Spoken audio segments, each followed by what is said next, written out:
तो यार अब तक आप लोगों ने शेज़ाम फ्यूरी ऑफ गॉड्स तो देख ही ली होगी और मैंने इसमें कमाल की हिडन डिटेल्स और रेफरेंसेस नोटिस करे हैं, जैसे कि इसका पीस मेकर से कनेक्शन या फिर उस बर्निंग वॉयलेन का क्या सिग्निफिकेंस है। तो बिना किसी देरी के चलिए वीडियो को शुरू करते हैं। तो सबसे पहले बात कर लूँ मैं हिडन डिटेल्स और ईस्टर एग की, तो नंबर 1 डिटेल निकल के आती है म्यूजियम में से।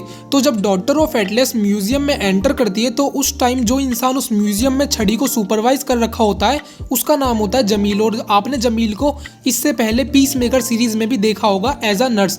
तो भाई इससे हमें ये पता चलता है कि जो डीसी यूनिवर्स है वो अपनी सीरीज और मूवी को एक दूसरे से कनेक्ट करके चल रहा है, जो कि बहुत ज़्यादा अच्छी चीज़ है। इसके अलावा सेकंड डिटेल निकल के आती है, जब डॉटर ऑफ एटलस उस छड़ी को छूती है तो उनके पीछे एक आइडल दिखाते हैं। वो आइडल और कोई नहीं बल्कि गॉड एटलस का आइडल होता है, और भाई ये ग्रीक माइथोलॉजी से एज इट इज रिजेंबल कर रहा है। इसके अलावा इस मूवी की सबसे क्रेजी डिटेल्स निकल के आती है उस थेरेपिस्ट से। तो जब थेरेपिस्ट अपने हाथ को पीछे करता है तो हमें वहाँ पे बहुत सारे हिडन रेफरेंसेस देखने को मिलते हैं, जैसे कि सबसे पहला रेफरेंस हमें एनाबेला डॉल का देखने को मिलता है। तो जो भाई इस मूवी का डायरेक्टर है डेविड एफ सैंडबर्ग, तो उसने इससे पहले 2017 में आने वाली एनाबेला को भी डायरेक्ट करा था, और हमें इससे पहले शेज़ाम 1 मूवी में भी एनाबेला डॉल के काफी सारे रेफरेंसेस देखने को मिले थे। इसके अलावा हमें इस मूवी में वंडर वुमेन के भी कई सारे पोर्ट्रेट देखने को मिले हैं, और साथ ही में हमें यहाँ पर बैटमैन का स्टैचू भी देखने को मिला, और साथ में यूनिकॉर्न भी, जिसकी आगे मूवी में कई बार बात हुई है। अब बात करूँ भाई मैं यहाँ के अल्फाबेट चार्ट की, तो अगर आप S4 देखोगे तो वहाँ पे S4 स्टारो लिखा हुआ है, और स्टारो और कोई नहीं बल्कि सुसाइड स्क्वाड का विलन था जिसने सारे ह्यूमन को अपने कंट्रोल में करा था।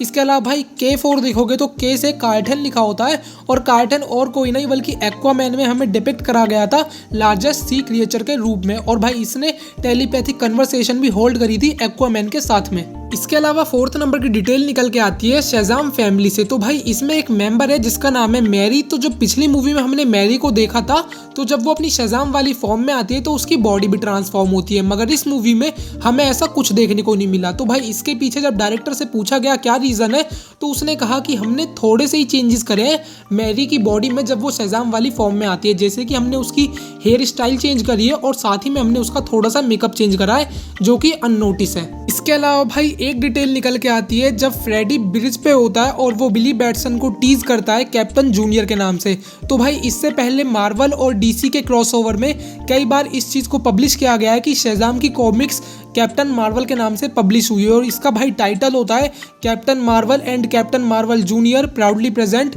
Mary Marvel. तो भाई ऐसा एमसीयू ने और डीसीयू ने मिलके कई बार करा, तो इसी चीज़ को लेके यहाँ पर एक हिडन रेफरेंस था। इसके अलावा 6th नंबर की डिटेल निकल के आती है डॉटर ऑफ एटलस से। तो भाई अगर आप ग्रीक माइथोलॉजी को थोड़ा ध्यान से पढ़ोगे तो हमें पता चलता है कि गॉड एटलस की टोटल 7 डॉटर्स थी, मगर हमें मूवी में सिर्फ 3 डॉटर्स ही दिखाई गई, जिसमें 2 डॉटर्स चाहती थी कि वो सिर्फ अपने वर्ल्ड को रिवाइव करे, मगर एक डॉटर उस गोल्डन एप्पल की हेल्प से पूरी ह्यूमैनिटी को खत्म करना चाहती थी। अगर मैं बात करूं नंबर 7 की डिटेल की, तो वो भाई नोटिस करने लायक थी, क्योंकि जितने भी डॉटर ऑफ एटलस ने अपने मैजिक परफॉर्म करे हैं वो भाई अर्थ के नेचुरल एलिमेंट से रिलेटेड है। जैसे कि भाई शुरू में वो सबको डस्ट में कन्वर्ट कर देती है जो कि एक अर्थ का एलिमेंट है, और साथ ही में उसका जो ड्रैगन है वो भी ट्री की वुड से बना होता है, और साथ में जो गोल्डन एप्पल है जब वो डिस्ट्रक्शन क्रिएट करता है तो वो भी वुड की फॉर्म में करता है, और जब बिली बैटसन उस ट्री को डिस्ट्रॉय करता है तो वो भी लीव्स की फॉर्म में डिस्ट्रॉय होता है। तो भाई ये पूरा सिग्निफिकेंस अर्थ के एलिमेंट के रिलेटेड में था। इसके अलावा 8th नंबर की डिटेल निकल के आती है door in rock of eternity से। तो भाई जितने भी डोर रॉक ऑफ इटर्निटी के अंदर प्रेजेंट होते हैं उनका एक ग्रेडिंग सिस्टम है, और भाई अगर आप इस ग्रेडिंग सिस्टम को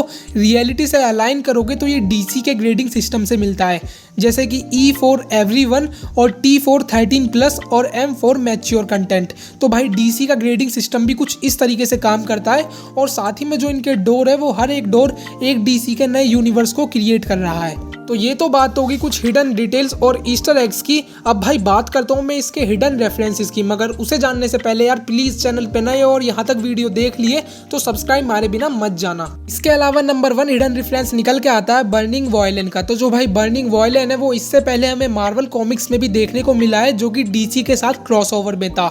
तो इस कॉमिक्स का नाम है कैप्टन मार्वल इशू नंबर 64, और भाई इसमें एक इंसान होता है जिसका नाम होता है नीरो, जो कि एक ल्यूनेटिक होता है, और वो बर्निंग वॉयलेन का ही यूज करता है पूरी की पूरी सिटी को बर्न करने के लिए।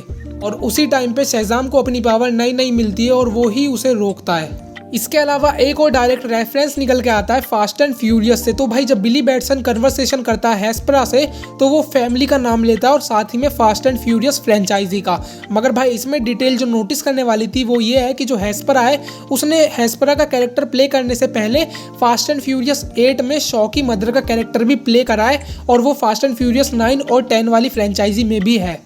इसके अलावा हमें एक रेफरेंस इसमें गेम ऑफ थ्रोन्स का भी देखने को मिलता है। जब कैलिप्सो अपने ड्रैगन पे बैठी होती है तो उस टाइम पे बिली बैटसन उसे टीज करता है खलीसी के नाम से। तो भाई गेम ऑफ थ्रोन्स में जो खलीसी होती है वो मदर ऑफ ड्रैगन होती है जिसपे 3 ड्रैगन होते हैं और वो सबसे इंपॉर्टेंट कैरेक्टर होती है पूरी गेम ऑफ थ्रोन्स सीरीज की। के अलावा जब एक बार शेज़ाम फाइट कर रखा होता है तो उस टाइम पे एक इंसान पीछे से उसे कैप्टन मार्वल के नाम से बुलाता है।